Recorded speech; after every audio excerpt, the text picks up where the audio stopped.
Day 4 of 100 seconds plank challenge. Sa video ito ay ginamit ko ang camera timer pero ito times ko na lang yung speed para mas mabilis. Kaya tara, samahan niyo ako.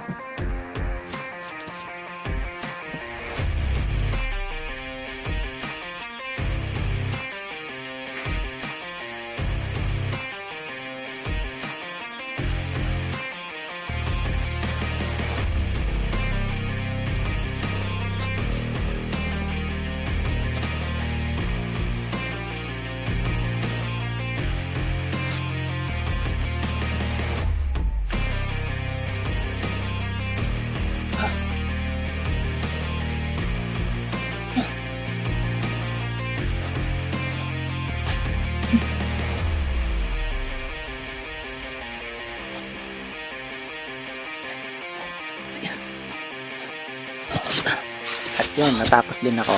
Follow me para makita mo yung